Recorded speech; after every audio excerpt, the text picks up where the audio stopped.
Let's talk about the draft more. So this year's draft class features a ton of formal NFL players. Marvin Harrison Jr., Frank Gore Jr., Luke McCaffrey, Brendan Rice, who we had on the show, Chris Jenkins Jr., Joe Alt. A lot of ex-NFL players' sons will have the opportunity to follow their fathers in their footsteps and go on and try to have successful careers. It's a tall bar, though, with Frank Gore, Jerry Rice, Marvin Harrison. Imagine trying to follow that up. Right. Like Frank Gore's second most all time, and then Jerry Rice is Jerry Rice, that. But my question is, who has the best chance to surpass the father? Surpass them? Yeah. Because I feel like they already, lived up to the legacy of getting or going to get drafted. But who do you think could really take that next level and just be better? I think Marvin Harrison Jr. could remind you a lot of his dad and the things that he was able to do in Indy. When you start talking about Brendan Rice, he's not going to beat Jerry. It's just not going to happen. And then Frank Gore's son, Frank Gore played for 1,000 years. So Yeah. I don't necessarily know if Frank Gore's son could live up to the hype and expectations of what his dad was able to do. But the fact that they, like you said, the fact that they were able to even be in the draft process is a accomplishment to itself. Yeah, no doubt.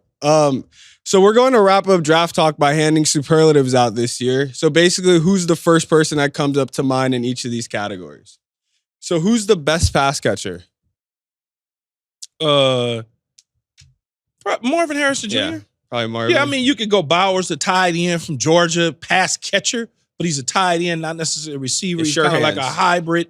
I would say sure hands, probably Bowers. Okay. Highest upside. Highest upside? Just in the draft. It doesn't have to be. No, I know. I'm just trying to think. Highest upside.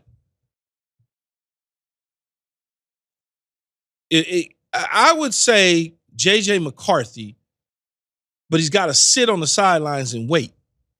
He's got to sit on, because you don't know what he is.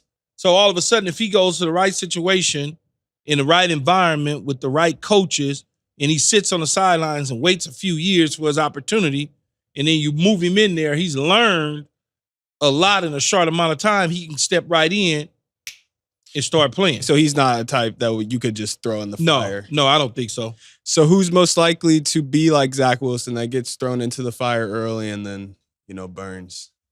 Most likely like a Zach Wilson. But Zach Wilson, I won't Zach say Wilson was in the wrong situation, in the wrong environment. Exactly. So he didn't have an opportunity to. Mm-hmm. Same thing with Sam Darnold. The New York Jets were bad organization. So guys, when you go to bad organizations and you don't have players around you, and your coach is a bum, this is what's going to happen. Mm-hmm. You're going to be a bum. That's just the reality of it. I tell people all the time, my rookie year in 1996, I did cool. I put up decent numbers for a rookie, but I wasn't in the right environment, in the right situation, in the right surroundings. I died and went to heaven next year when Bill Parcells and them came. Winning culture, huh? Yeah, it was a whole different winning culture. A year later, I was in the AFC Championship game, Pro Bowls. I was a value guy that could surrender 2 number 1 picks via trade. I was the highest paid receiver in the game. Had I stuck with Richie Kotite in that environment, man, I would be working at UPS or something. Not that there's anything wrong with working at UPS. It's a job, but you know what I'm saying, opposed to being here at Fox with you. Yeah, it's completely different once you have totally different. But who's the biggest red flag? Biggest red flag in the draft? It's like, well, hold on here. Why is he a little? Is that a red flag meaning bad, or red flag meaning that they're not going to pan out?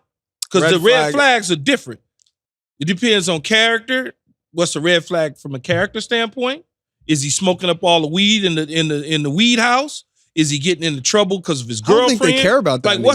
What's the red flag? But I would say the red flag being he's just overrated, just in football. I think J.J. McCarthy could be a major red flag. If they insert him into the lineup too fast, I think Drake May could be a red flag.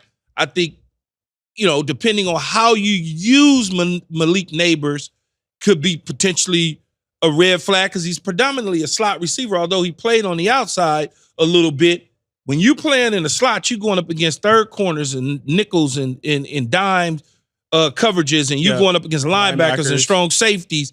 In the National Football League, it's a little bit different. So there's a couple guys that could be red flags. Okay. And then most likely to lead the team to the Super Bowl. That's kind of hard, but I guess quarterback. Most likely to lead a team to a Super Bowl. Not this year, but say the next 5 years. I'd say Jaden Daniels. Okay. I see Jaden Daniels in the next 5 years could most likely, out of all the guys that I'm thinking about, lead a team to a Super Bowl. We absolutely hope you enjoyed this video. If you want more from us, hit that subscribe button for all videos, full episodes, and exclusive content from the show. And don't forget to find All Facts, No Breaks on Apple, Spotify, or wherever you get your podcasts.